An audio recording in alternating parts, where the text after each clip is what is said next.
Manifeste de la femme futuriste, en réponse à Filippo Tommaso Marinetti. L'humanité est médiocre. La majorité des femmes n'est ni supérieure ni inférieure à la majorité des hommes. Toutes deux sont égales, toutes deux méritent le même mépris. L'ensemble de l'humanité n'a jamais été que le terrain de culture duquel ont jailli les génies et les héros des deux sexes. Mais il y a dans l'humanité, comme dans la nature, des moments plus propices à la floraison. Aux étés de l'humanité, alors que le terrain est brûlé de soleil, les génies et les héros abondent. Nous sommes au début d'un printemps, il nous manque une profusion de soleil, c'est-à-dire beaucoup de sang répandu. Les femmes, pas plus que les hommes, ne sont responsables de l'enlisement dont souffrent les êtres vraiment jeunes, riches de sève et de sang. Il est absurde de diviser l'humanité en femmes et en hommes. Elle n'est composée que de féminité et de masculinité. Tout surhomme, tout héros, si épique soit-il, tout génie si puissant soit-il, n'est l'expression prodigieuse d'une race et d'une époque que parce qu'il est composé à la fois d'éléments féminins et d'éléments masculins, de féminité et de masculinité. C'est-à-dire qu'il est un être complet. Un individu exclusivement viril n'est qu'une brute. Un individu exclusivement féminin n'est qu'une femelle. Il en va des collectivités, des moments d'humanité comme des individus. Les périodes fécondes où du terrain de culture en ébullition jaillissent le plus de héros et de génies sont des périodes riches de masculinité et de féminité. Les périodes qui n'eurent que des guerres peu fécondes en héros représentatifs parce que le souffle épique les nivela furent des périodes exclusivement viriles. Celles qui renièrent l'instinct héroïque et qui, tournées vers le passé, s'anéantirent dans des rêves de paix, furent des périodes où domina la féminité. Nous vivons à la fin d'une de ces périodes. Ce qui manque le plus aux femmes, aussi bien qu'aux hommes, c'est la virilité. Voilà pourquoi le futurisme, avec toutes ses exagérations, a raison. Pour redonner quelque virilité à nos races engourdies dans la féminité, il faut les entraîner à la virilité jusqu'à la brutalité. Mais il faut imposer à tous, aux hommes et aux femmes, également faibles, un dogme nouveau d'énergie pour aboutir à une période d'humanité supérieure. Toute femme doit posséder non seulement des vertus féminines, mais des qualités viriles sans quoi elle est une femelle. L'homme qui n'a que la force mâle, sans l'intuition, n'est qu'une brute. Mais dans la période de féminité dans laquelle nous vivons, seule l'exagération contraire est salutaire. C'est la brute qu'il faut proposer pour modèle. Assez des femmes dont les soldats doivent redouter les bras en fleurs tressés sur leurs genoux au matin du départ. Des femmes gardes-malades qui perpétuent les faiblesses et les vieillesses, qui domestiquent les hommes pour leur plaisir personnel ou leurs besoins matériels. Assez des femmes qui ne font des enfants que pour elles, les gardant de tout danger, de toute aventure, c'est-à-dire de toute joie, qui disputent leurs filles à l'amour et leurs fils à la guerre. Assez des femmes pieuvres des foyers, dont les tentacules épuisent le sang des hommes et anémient les enfants. Des femmes bestialement amoureuses qui, du désir, épuisent jusqu'à la force de se renouveler.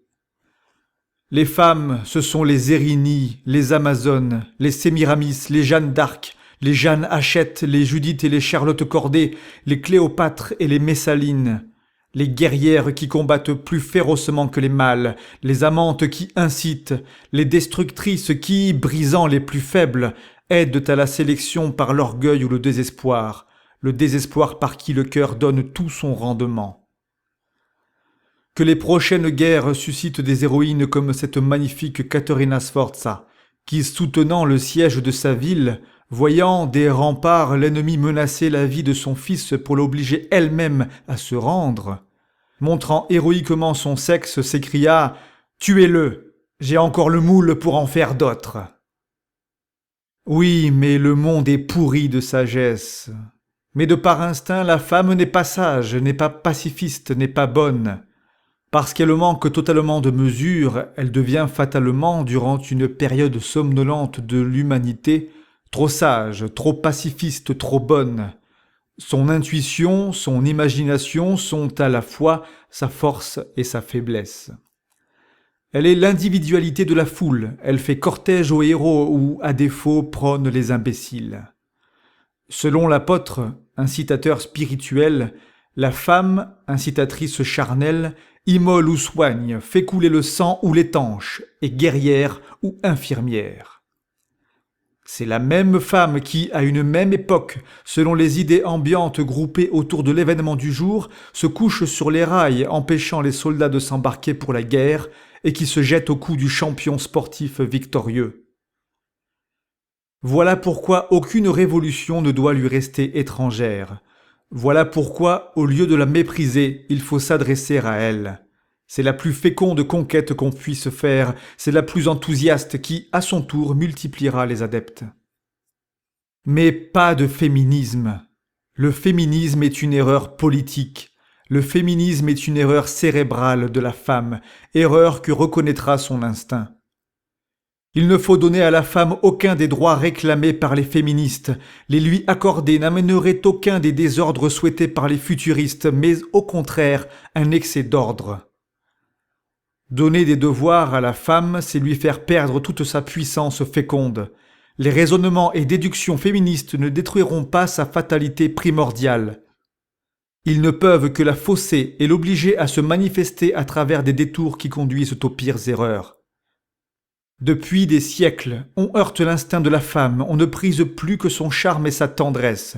L'homme anémique, avare de son sang, ne lui demande plus que d'être une infirmière. Elle s'est laissée dompter. Mais criez-lui une parole nouvelle, lancez un cri de guerre, et avec joie, chevauchant à nouveau son instinct, elle vous précédera vers des conquêtes insoupçonnées. Quand vos armes devront servir, c'est elle qui les fourbira. Elle aidera de nouveau à la sélection. En effet, si elle sait mal discerner le génie parce qu'elle s'en rapporte à la renommée passagère, elle a toujours su récompenser le plus fort, le vainqueur, celui qui triomphe par ses muscles et son courage. Elle ne peut s'égarer sur cette supériorité qui s'impose brutalement. Que la femme retrouve sa cruauté et sa violence qui font qu'elle s'acharne sur les vaincus parce qu'ils sont des vaincus, jusqu'à les mutiler. Qu'on cesse de lui prêcher la justice spirituelle à laquelle elle s'est efforcée en vain. Femme, redevenez sublimement injuste comme toutes les forces de la nature. Délivré de tout contrôle, votre instinct retrouvé, vous reprendrez place parmi les éléments, opposant la fatalité à la consciente volonté de l'homme. Soyez la mère égoïste et féroce, gardant jalousement ses petits, ayant sur eux ce qu'on appelle tous les droits et les devoirs, tant qu'ils ont physiquement besoin de sa protection.